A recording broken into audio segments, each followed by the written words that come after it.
미국이 발칵 뒤집혔습니다. 한국 가전에 관세가 부과되자 전국에서 사재기 열풍이 일어났기 때문입니다. 미국 전역의 매장에서는 하루 만에 삼성 TV와 LG 냉장고가 완전 품절되었고, 정작 필요한 소비자들은 아무것도 살 수 없게 됐습니다. 분노한 시민들이 뉴욕, LA, 시카고 전역에서 관세 철회하라며 대규모 시위를 벌였습니다.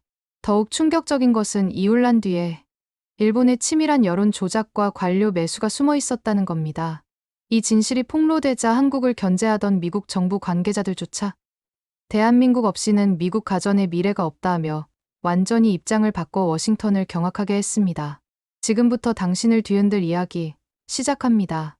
여기서 잠깐 구독과 좋아요를 통해 더 많은 감동 사연을 전해드릴 수 있는 응원과 사랑을 보내주세요.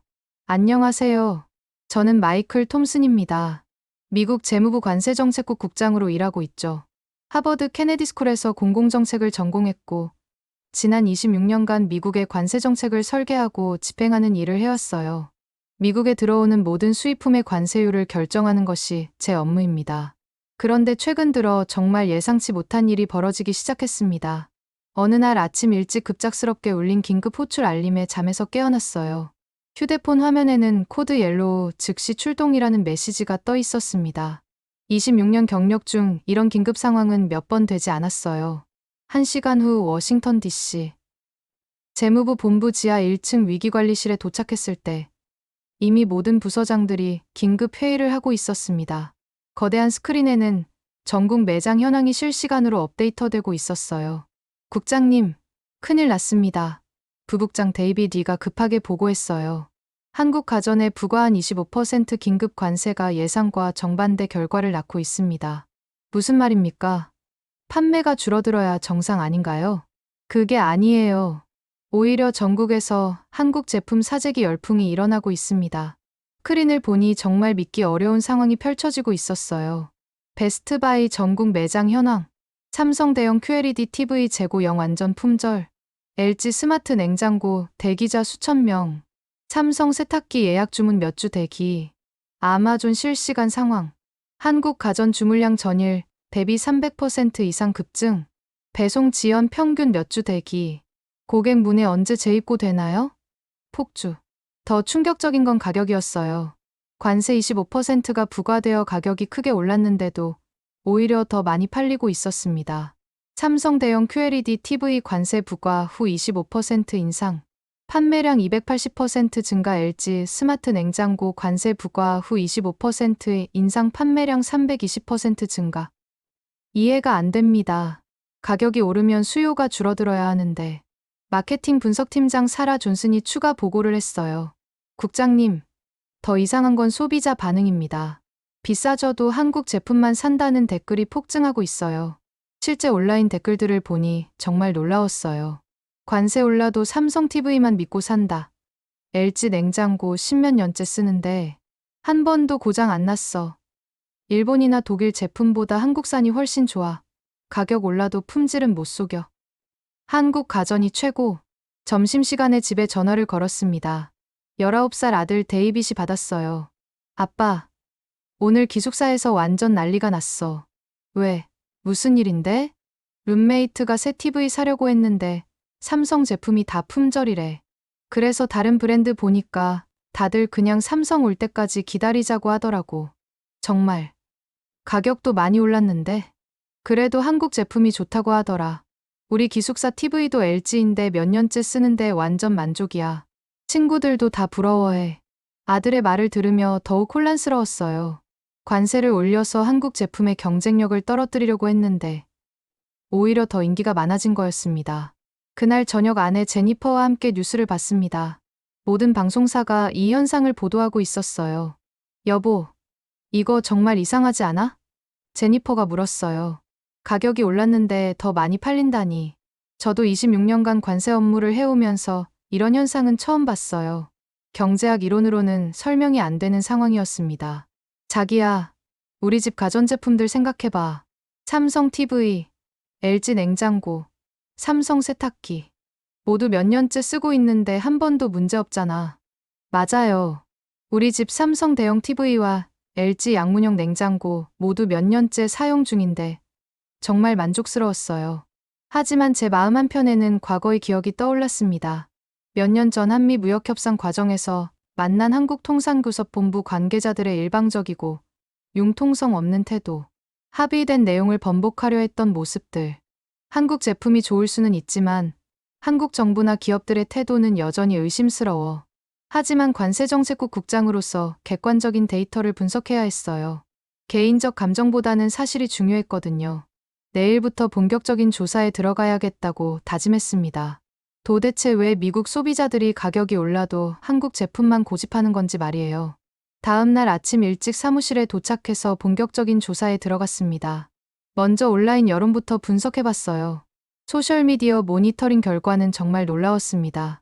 지난 몇 개월 동안 한국 가전에 대한 부정적 게시물이 300% 이상 증가했어요. 트위터, 페이스북, 레딧을 가득 메운 불만 글들. 삼성 냉장고 몇 년 만에 압축기 고장. LG 세탁기 배수 문제로 물받아. 한국 제품 AS 서비스 최악. 역시 일본 제품이 믿을 만해. 미국산 와이어풀이 훨씬 좋음. 하지만 게시물들을 자세히 분석해보니 이상한 점들이 발견됐어요. 첫째, 작성 시간이 일본 시간 오전 9에서 11시에 67% 집중되어 있었습니다.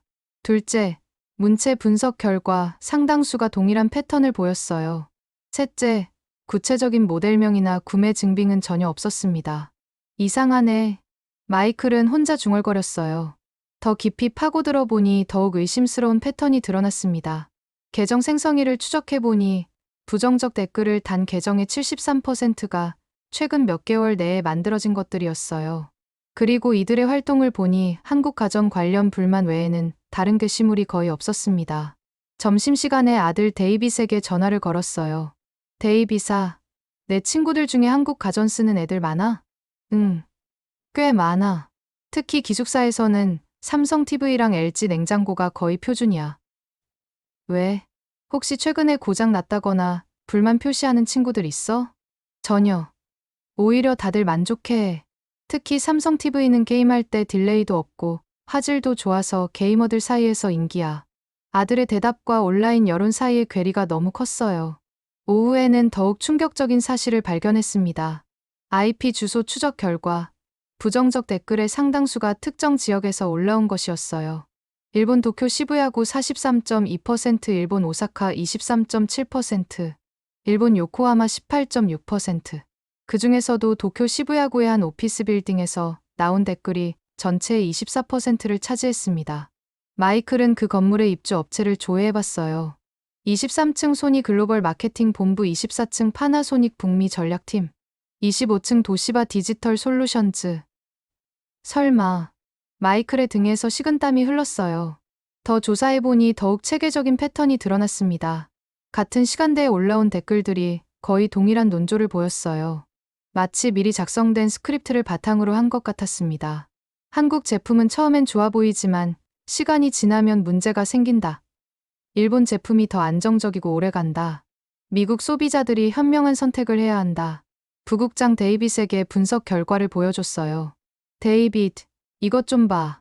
이거 완전히 조작된 것 같은데. 정말. 하지만 이렇게 대규모로 여론을 조작한다는 게 가능해? 요즘 기술로는 충분히 가능해. 본 네트워크나 클릭팜을 이용하면 말이야. 그날 저녁 집에 돌아가서 제니퍼에게 조심스럽게 말했어요. 여보, 한국 가전 품질 의혹이 조작된 것 같아. 정말. 그럼 우리 제품들은 문제없는 거네? 그런 것 같아. 오히려 데이터상으로는 품질이 좋은 편이야.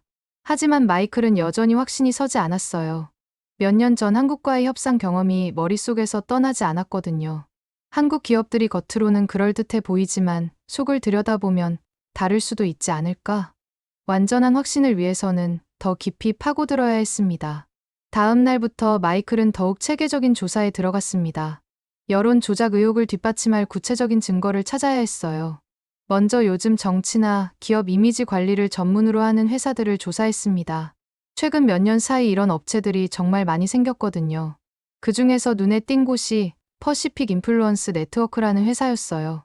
겉보기에는 캘리포니아에 있는 평범한 마케팅 회사 같았지만 자세히 들여다보니 주요 고객들이 대부분 일본 기업들이었습니다.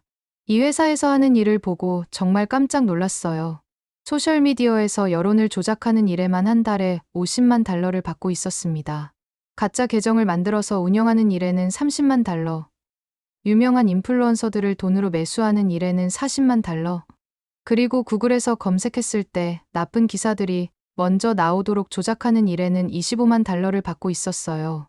한 달에만 145만 달러, 1년이면 무려 1740만 달러나 되는 거액을 여론 조작 하나만으로 벌어들이고 있었던 겁니다. 더 놀라운 건 누가 이 돈을 지불하고 있는지였어요. 올해 상반기 동안 소니에서 680만 달러를 지불했습니다. 파나소닉에서는 520만 달러, 도시바에서는 340만 달러, 미쓰비시 전기에서는 290만 달러를 각각 이 회사에 보냈더군요. 총 1830만 달러라는 어마어마한 돈이 일본의 전자회사들로부터 이 조작 업체로 흘러들어간 거였어요. 이게 우연일 리가 없지. 마이크은 혼자 중얼거렸습니다. 더 깊이 파헤쳐 보니 이들의 수법이 정말 치밀하고 교묘했어요. 이 회사가 만들어 놓은 가짜 계정만 해도 무려 4만 3천 개나 됐습니다. 이 계정들은 평상시에는 마치 진짜 소비자인 것처럼 일상적인 이야기들을 올리며 지냅니다. 날씨 이야기도 하고, 가족 자랑도 하고, 맛집 후기도 올리면서 완전히 평범한 사람인 척 연기를 하는 거예요. 그러다가 공격 목표가 정해지면 갑자기 모든 계정들이 일제히 움직입니다. 하루 종일 그 브랜드에 대한 나쁜 이야기들을 쏟아내는 거죠. 고장이 많다. AS가 형편없다. 일본 제품이 훨씬 낫다. 이런 식으로 말이에요. 그리고 일주일 정도 집중 공격을 한 다음에는 다시 조용해집니다. 마치 아무 일도 없었던 것처럼 평범한 일상 이야기들을 올리면서 시치미를 떼는 거예요. 몇 개월이 지나면 또 다른 목표를 정해서 똑같은 방식으로 공격을 합니다. 이런 식으로 계속 반복하는 거였어요. 정말 완벽한 속임수였습니다. 점심시간에 동료 제임스와 이 문제에 대해 이야기했어요. 제임스, 혹시 최근에 관세 부과를 결정할 때 뭔가 이상한 점 없었어? 글쎄, 생각해보니 평소보다 훨씬 빨리 결정이 났긴 했어. 보통은 몇 개월 걸리는 검토 과정이 몇 주 만에 끝났으니까. 누가 그렇게 서두르라고 했을까? 위에서 압박이 있었다고 들었어. 소비자 안전이 급하다면서 말이야. 그날 오후 마이클은 관세 부과가 결정되기까지의 과정을 자세히 들여다봤어요. 공식 문서들을 하나하나 살펴보니 정말 이상한 점들이 많이 발견됐습니다. 첫째, 평소 몇 개월씩 걸리던 조사 과정이 이번에는 몇 주 만에 끝났어요. 둘째, 업계 의견을 듣는 과정도 대폭 줄어들었습니다. 셋째, 한국 기업들이 반박할 기회도 거의 주어지지 않았어요. 넷째, 소비자 안전 문제가 갑자기 불 꺼진 것도 의심스러웠습니다. 가장 놀라운 건 내부 메모였어요. 관세 부과가 발표되기 몇 주 전에 이미 작성된 문서의 결론이 다 나와 있었거든요. 한국 가전에 대한 관세 부과 예정, 소비자 여론 악화를 근거로 긴급 조치 필요. 그 날짜를 확인해보니 바로 그 조작 업체가 대규모 여론 공작을 시작한 시기와 정확히 일치했어요. 이건 완전히 미리 짜여진 각본이잖아. 하지만 도대체 누가 이런 시나리오를 만든 걸까요? 그리고 왜 이런 일을 벌이는 걸까요? 저녁에 집에 돌아와서 혼자 생각에 잠겼어요. 몇 년 전 한국 정부와 협상했던 기억이 떠올랐지만 이번 일은 그때와는 차원이 달랐습니다. 그때는 협상 태도가 문제였지만 이번 일은 아예 속임수야. 이건 공정한 경쟁이 아니라 완전한 조작이지. 26년간 관세 정책을 담당하면서 쌓아온 경험과 직감이 말하고 있었습니다. 이건 단순한 기업들 간의 경쟁이 아니라 치밀하게 계획된 큰 음모였어요. 하지만 확실한 증거를 잡으려면 더 깊이 파고들어야 했습니다. 그리고 그 과정에서 예상치 못한 위험이 기다리고 있을 줄은 그때는 몰랐어요. 며칠 후 마이클은 더욱 충격적인 사실을 발견했습니다. 단순히 인터넷에서 여론을 조작하는 것만이 아니라 정부의 정책 결정 과정 자체가 돈으로 매수되고 있었던 거예요. 워싱턴에서 정치인들에게 영향을 주는 로비 회사들을 조사하던 중 엄청난 규모의 돈이 오가고 있다는 사실을 알게 됐습니다. 캐피털 스트래티지 그룹이라는 로비 회사가 있었는데 올해 상반기에만 소니 아메리카로부터 320만 달러를 받았어요. 파나소닉 USA로부터는 280만 달러, 미쓰비시 일렉트릭 US로부터는 240만 달러를 받았습니다. 명목은 무역정책 자문 및 정부 관계 업무였어요. 워싱턴 폴리시 어드바이저리라는 또 다른 회사는 일본 전자공업회 미국 지부로부터 450만 달러를, 도시바 글로벌로부터는 180만 달러를 받았습니다. 이것도 시장 분석 및 규제 대응이라는 명목이었어요. 가장 의심스러운 건 글로벌 트레이드 컨설팅이었습니다. 이 회사는 케이맨 제도에 있는 정체불명의 펀드로부터 520만 달러를 받았는데 추적해보니 결국 일본 전자업체들이 만든 비밀 펀드였더군요. 용도는 그냥 특별 프로젝트라고만 되어 있었어요. 이렇게 총 1990만 달러라는 어마어마한 돈이 한국 가전에 대한 나쁜 여론을 만들고 미국 정부 정책에 영향을 주기 위해 쓰인 거였습니다. 하지만 더 무서운 건 개인적으로 돈을 받은 정부 관료들이 있다는 사실이었어요. 마이클이 내부 금융 자료를 조사한 결과 정말 믿기 어려운 일들이 벌어지고 있었습니다. 재무부 차관인 리처드 밀러의 스위스 은행 비밀 계좌에 85만 달러가 입금되어 있었어요. 돈을 보낸 곳을 추적해보니 일본 미쓰이 스미토모 은행을 거쳐서 결국 소니 계열사에서 나온 돈이었습니다. 상원통상위원회 위원인 캐롤 데이비스도 케이맨 제도에 만든 비밀 계좌에 67만 달러를 받았어요. 이 돈은 파나소닉의 투자 회사에서 나온 것이었습니다. 하원통상소위원회 위원장 보좌관인 마크 존슨도 바하마 은행 계좌에 45만 달러를 받았는데 이건 도시바 북미 법인에서 보낸 돈이었어요. 이건 완전한 매수잖아. 마이클은 손이 떨렸어요. 더 조사해보니 이 사람들이 돈을 받은 후에 어떻게 행동했는지도 알 수 있었습니다. 리처드 밀러는 돈을 받은 직후 갑자기 한국 가전의 안전성을 다시 검토해야 한다는 내부 보고서를 작성했어요. 캐롤 데이비스도 그 이후부터 한국 기업들에 대해 계속 부정적인 발언을 했습니다. 가장 결정적인 증거는 내부 이메일이었어요. 리처드 밀러가 일본 소니 임원에게 보낸 이메일에는 이런 내용이 있었습니다. 계획대로 잘 진행되고 있습니다. 곧 발표할 예정이니 추가 자료가 필요하면 언제든 연락주세요. 캐롤 데이비스가 파나소닉 로비스트에게 보낸 이메일에는 이런 내용이 적혀 있었어요. 관세 부과가 확정됐습니다. 앞으로 몇 개월간은 계속 유지될 예정이니 약속한 대로 이행해 주시기 바랍니다. 이제 전체 그림이 선명하게 보였습니다. 첫 번째 단계로 일본 전자업체들이 총 2천만 달러라는 거액을 투입했어요. 두 번째 단계에서는 그 돈으로 몇 개월 동안 대규모 인터넷 여론 조작을 벌였습니다. 세 번째 단계에서는 워싱턴의 로비 회사들을 통해 정치인들에게 영향을 줬어요. 네 번째 단계에서는 핵심 정부 관료들을 개인적으로 매수했습니다.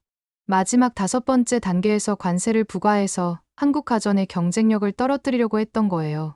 정말 완벽하고 치밀한 시나리오였습니다.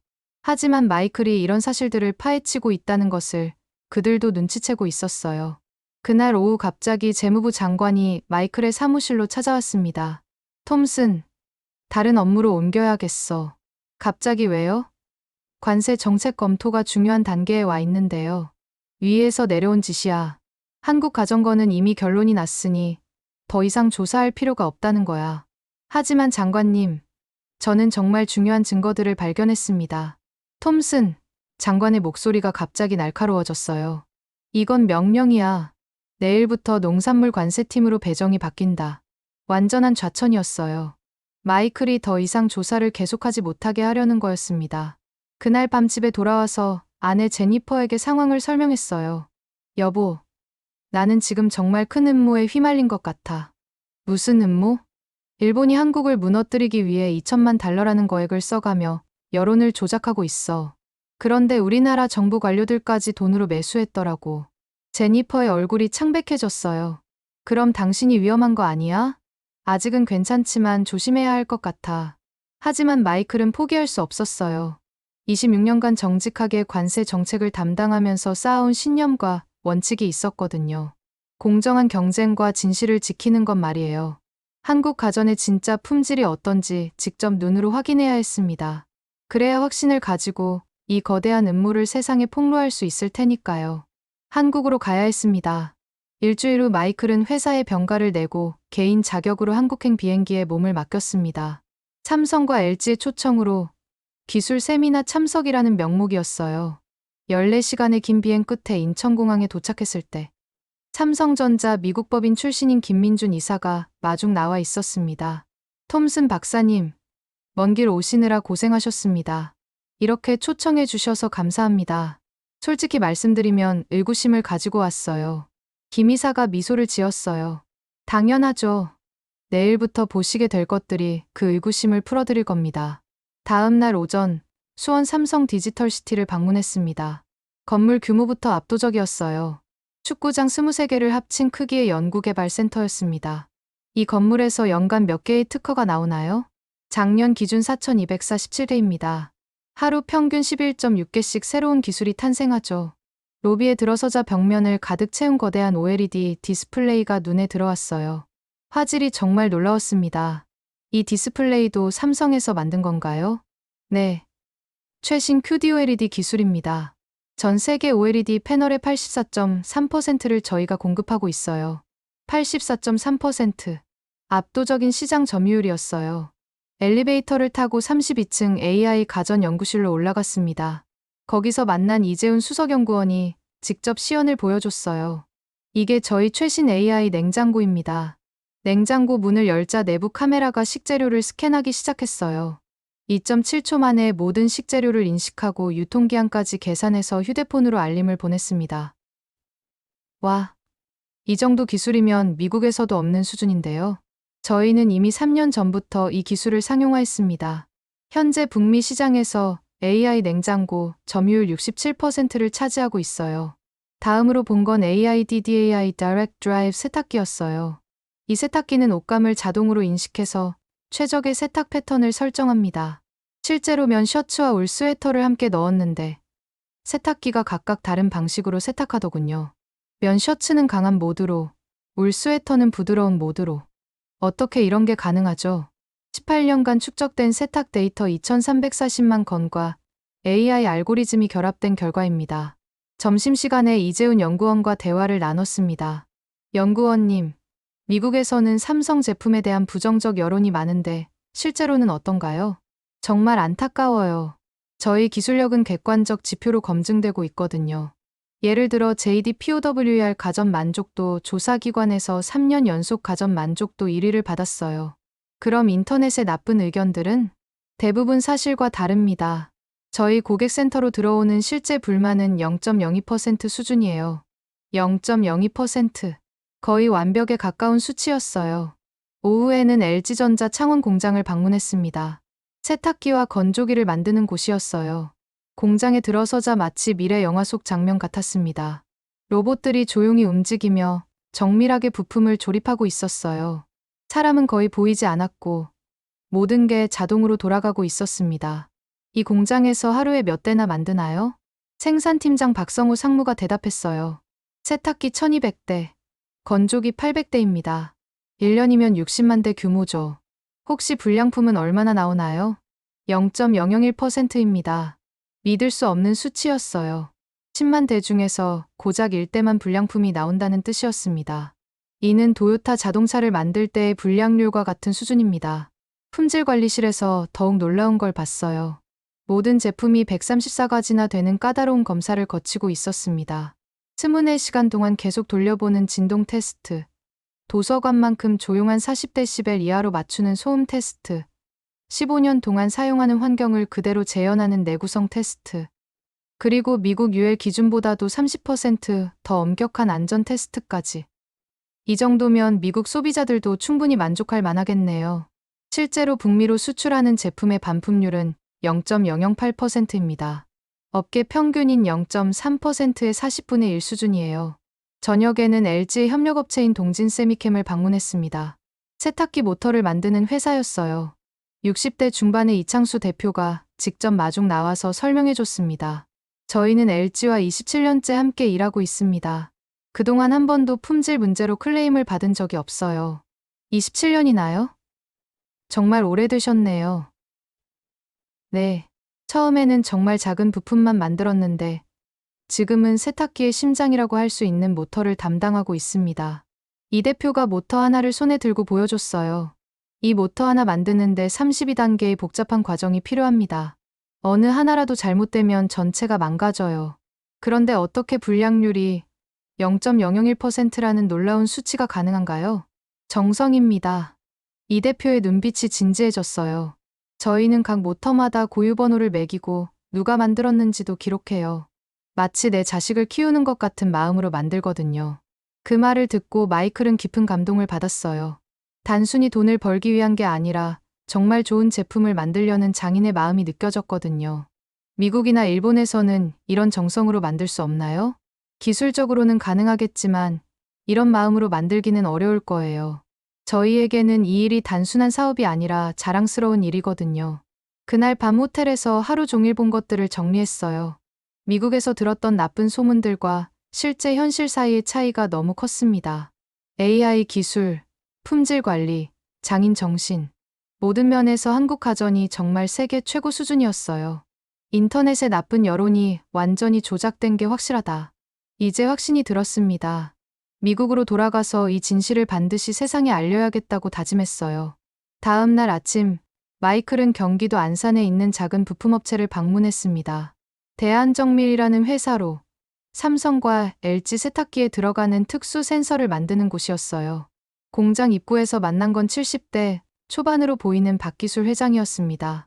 40년 동안 이 일만 해온 진짜 장인이었어요. 안녕하십니까. 먼 곳에서 오신 귀한 손님을 이렇게 맞이하게 되어 정말 영광입니다.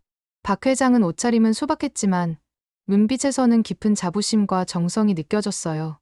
회장님, 이런 작은 부품이 그렇게 중요한 역할을 하나요? 중요하고 말고요. 이 센서 하나가 없으면 세탁기가 물의 양을 제대로 조절할 수 없어요. 그러면 옷이 상하거나 전기가 낭비되죠. 작업장에 들어서자 정말 놀라웠어요. 겉보기에는 그리 크지 않은 공장이었지만 내부는 최첨단 장비들로 가득했습니다. 이 센서 하나 만드는데 얼마나 걸리나요? 2시간 15분입니다. 정밀도가 0.001mm까지 정확해야 하거든요. 현미경으로 센서를 보여주는데 정말 예술품 같았어요.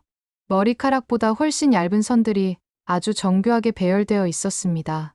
어떻게 이렇게 정밀하게 만드시나요? 40년 경험과 박 회장이 잠시 생각하더니 말했어요. 사랑입니다. 사랑이요? 제가 만든 센서가 들어간 세탁기를 어떤 가정에서 쓸 거잖아요. 그 가족들이 만족해야 제가 만족해요. 그래서 하나하나 정성스럽게 만듭니다. 박 회장이 한쪽 구석에 따로 모아둔 불량품들을 보여줬어요. 이것들은 왜 따로 모아두시나요? 분석하기 위해서입니다. 왜 불량이 나왔는지 알아야 다음에는 그런 일이 없거든요. 정말 꼼꼼한 분이었어요. 단 하나의 불량품도 그냥 넘어가지 않는 자세였습니다. 불량률이 어느 정도나 되나요? 0.0008%입니다. 12만 5천 개 중에서 1개 정도? 믿기 어려운 수치였어요. 이 정도 품질 관리는 정말 세계 최고 수준이었습니다. 점심시간에 박 회장과 함께 근처 소박한 한 식당에 갔어요. 음식이 정말 맛있었습니다. 회장님은 언제부터 이 일을 하셨어요? 1984년부터니까 벌써 40년이 됐네요. 처음에는 정말 간단한 부품만 만들었어요. 지금처럼 첨단 센서는 꿈도 못 꿨죠. 그동안 정말 많은 변화가 있었겠어요. 처음에는 일본 기술을 따라하기만 했어요. 그런데 어느 순간부터 우리가 앞서기 시작했죠. 언제부터인가요? 2000년대 초부터인 것 같아요. 그때부터 삼성, LG가 정말 많은 투자를 했거든요. 그리고 우리 같은 작은 협력업체에도 기술 지원을 아끼지 않았어요. 박 회장의 눈에서 지나온 세월의 무게가 느껴졌어요. 힘들 때도 많았겠어요. 1997년 외환위기 때는 정말 힘들었어요. 하지만 그때도 품질만큼은 절대 타협하지 않았어요. 오히려 더 정밀하게 만들려고 노력했죠. 왜 그렇게 하셨을까요? 믿음 때문이에요. 삼성, LG가 저희를 믿고 맡겨준 일이니까 최선을 다해야죠. 그게 신이거든요. 오후에는 연구개발실을 방문했어요. 거기서 일하는 젊은 엔지니어들과 이야기를 나눴습니다. 여러분은 왜 이 일을 하시나요? 한 엔지니어가 자신 있게 대답했어요. 세계 최고의 기술을 만들고 싶어서요. 세계 최고요? 네. 저희가 만든 센서는 독일, 일본 제품보다 더 정밀해요. 이제는 우리가 기준이 되고 있어요. 정말 자부심이 대단했어요. 작은 회사지만 세계 최고를 꿈꾸는 젊은이들이 있었거든요. 외국에서 일할 생각은 없어요? 여기서 더 좋은 기술을 만들 수 있는데 왜 가야 하나요? 오히려 외국 엔지니어들이 여기로 배우러 와요. 저녁에 박 회장과 작별 인사를 나눴어요. 오늘 정말 많은 걸 배웠습니다. 저도 좋은 시간이었어요. 미국에 가서 저희 이야기 좀 해주세요. 한국에는 이런 장인들이 정말 많거든요. 꼭 그러겠습니다. 차를 타고 서울로 돌아가는 길에 깊은 생각에 잠겼어요. 박 회장 같은 분들이 있기에 한국 제품의 품질이 세계 최고 수준이 될 수 있었던 거였어요. 40년간 한 우물만 파온 장인 정신, 0.0008% 불량률을 위한 끝없는 노력, 그리고 무엇보다 사용자를 생각하는 진실한 마음. 이런 것들이 인터넷 여론 조작 때문에 제대로 평가받지 못하고 있다니 정말 화가 났어요. 호텔에 도착해서 아내 제니퍼에게 화상통화를 걸었습니다. 여보, 어때? 위험하지는 않아? 괜찮아. 오히려 정말 많은 걸 배우고 있어. 뭘 배웠는데? 진짜 장인 정신이 뭔지 알게 됐어. 그리고 왜 한국 제품이 좋은지도. 그래? 그럼 다행이다. 아들 데이빗도 화면에 나타났어요. 아빠, 한국은 어때? 정말 대단해. 우리 집 가전제품이 왜 좋은지 알겠더라. 진짜. 친구들한테 자랑해야겠다. 가족들과 통화를 마치고 침대에 누웠어요. 내일이면 한국에서의 마지막 날이었습니다. 지금까지 본 모든 것들을 정리해서 미국으로 돌아가야겠어요. 그리고 반드시 진실을 밝혀내겠다고 다시 한번 다짐했습니다. 한국에서 만난 사람들의 진정성과 열정을 생각하면 절대 포기할 수 없었거든요. 한국에서 돌아온 지 사흘 후, 마이클은 모든 증거를 정리했습니다. 일본의 여론 조작, 미국 관료들의 매수, 그리고 한국 현장에서 직접 확인한 진짜 기술력까지. 이제 진실을 공개할 때였어요. 월요일 아침 재무부 장관이 찾아왔어요. 톰슨, 한국 가전 관세건은 이미 결론난 일이야. 더 이상 관여하지 말게. 하지만 마이클은 이미 마음을 정했어요. 그날 저녁 워싱턴 포스트의 탐사보도 전문 기자 제니퍼 윌슨에게 연락했습니다. 정말 흥미로운 이야기네요. 증거는 충분한가요? 네. 모든 걸 보여드릴 수 있어요. 다음 날 오후 재무부 장관이 갑자기 찾아왔어요. 톰슨, 자네를 농산물 관세팀으로 발령내기로 했어. 완전한 좌천이었습니다. 장관님, 이건 부당합니다. 톰슨, 자네가 무슨 일을 하고 있는지 다 알고 있어. 조용히 다른 부서로 가는 게 모두를 위해 좋을 거야. 그날 저녁 급하게 제니퍼 윌슨 기자와 만났습니다. 상황이 급해졌어요. 내일 모든 걸 공개해야 해요. 집에서 가족들에게 말했습니다. 내일 일본의 여론 조작과 관료 매수를 모두 폭로할 거야. 하지만 그 과정에서 내가 위험해질 수도 있어. 다음 날 아침 워싱턴 포스트 일면에 큰 제목이 실렸습니다. 일본 전자업체 2천만 달러 투입해 한국 가전 견제 위한 조직적 여론 조작. 사무실이 완전히 발칵 뒤집혔어요. 재무부 장관이 혈색이 빠진 얼굴로 나타나 톰슨, 당장 내 사무실로 와라고 했지만 저는 더 이상 두렵지 않았어요. 그때 FBI 수사관들이 들어왔어요. 재무부 차관 리처드 밀러님, 직권남용과 외국 로비 은닉 혐의로 체포합니다. 그날 오후 상원통상위원회 위원 캐롤 데이비스와 하원통상소위원회 위원장 보좌관 마크 존슨도 함께 체포됐습니다. 여론 조작 사건이 완전히 드러난 거였어요. 일본 전자업체들의 주가는 폭락했고 반면 삼성과 LG 주가는 급등했습니다. 투자자들이 진실을 알게 된 거였어요. 일주일 후 새로 부임한 재무부 장관이 마이클을 불렀습니다. 톰슨 국장님, 앞으로 관세 정책 전체를 총괄해 주시겠어요? 차관 직책으로요. 2주 후 한국 가전에 부과된 25% 추가 관세가 완전히 철폐됐습니다. 마이클이 직접 만든 공정무역 투명성 강화법도 발표됐어요. 모든 로비 활동 실시간 공개, 가짜 계정 여론 조작 시 최대 10년 징역, 정부 관료 이해관계 상충 엄격 관리, 외국 기업의 정치적 개입 완전 차단이 주요 내용이었습니다. 관세가 철폐되자 시장이 즉시 반응했어요. 베스트바이와 아마존에서 한국 가전 매출이 급증했고, 애플은 삼성과 5년간 2조 8천억 원 규모의 디스플레이 공급 계약을 체결했습니다. 소비자 리뷰들도 완전히 바뀌었어요. 역시 삼성 TV가 최고였네. LG 세탁기 5년째 쓰는데 한 번도 고장 안 났어. 조작 뉴스에 속을 뻔했어. 3개월 후 마이클은 AI를 활용한 국제무역 공정성 모니터링 시스템을 발표했습니다. 가짜 계정 자동 탐지 정확도 97.3%, 조작된 댓글 실시간 차단, 로비 자금 흐름 추적이 가능한 시스템이었어요. 6개월 후 놀라운 변화가 일어났습니다. 삼성 TV 시장 점유율 23% 31%, LG 냉장고 18%의 17%로 상승했고 전체 한국 가전 매출은 45% 증가했습니다. 1년 후 마이클은 백악관에서 국제무역 투명성 공모상을 받았어요. 시상식에서 말했습니다. 진실은 반드시 승리하고 공정한 경쟁이 모두에게 도움이 되며 개인의 용기가 세상을 바꿀 수 있다는 걸 배웠습니다. 한국의 박기술 회장과 이창수 대표에게서 감사 이메일이 왔어요. 40년간 한 우물만 판 보람이 있네요. 미국 수출이 2배로 늘었습니다. 2년 후 마이클은 재무부 차관으로서 글로벌 공정무역 이니셔티브를 출범시켰습니다. 아들 데이빗은 아빠처럼 정의로운 일을 하고 싶어라며 국제관계학을 전공하기로 했어요. 몇 년 전 한국에 대한 편견을 가졌던 마이클이었지만 이번 일로 완전히 생각이 바뀌었습니다. 편견은 무지에서 오고 진실은 경험에서 온다는 게 그의 새로운 좌우명이 됐어요. 진실을 찾는 여정은 힘들었지만 결국 정의가 승리했습니다. 기술은 거짓말하지 않습니다. 0.001% 불량률과 40년 장인 정신 뒤에는 새벽부터 밤늦게까지 묵묵히 최고만을 추구하는 수천 명의 사람들이 있습니다. 박기술 회장이 센서 하나하나에 자식 같은 마음을 담았듯이 이창수 대표가 27년간 한 번도 품질 클레임을 받지 않았듯이 진짜 장인들의 혼과 정성은 그 어떤 돈으로도 살 수 없는 것이었습니다. 2천만 달러라는 거액의 조작 자금도 결국 진실 앞에서는 한낱 종이 쪼가리에 불과했습니다.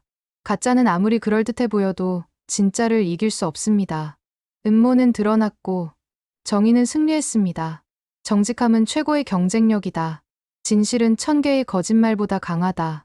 26년간 관세 업무를 해온 마이클의 용기가 40년간 한 우물만 판 박 회장의 장인 정신이 그리고 진실을 사랑하는 모든 이들의 마음이 만들어낸 기적입니다. 이 이야기가 당신에게도 그런 용기를 주길 바랍니다. 긴 영상 끝까지 시청해 주셔서 정말 감사합니다. 지금까지 감독누리였습니다.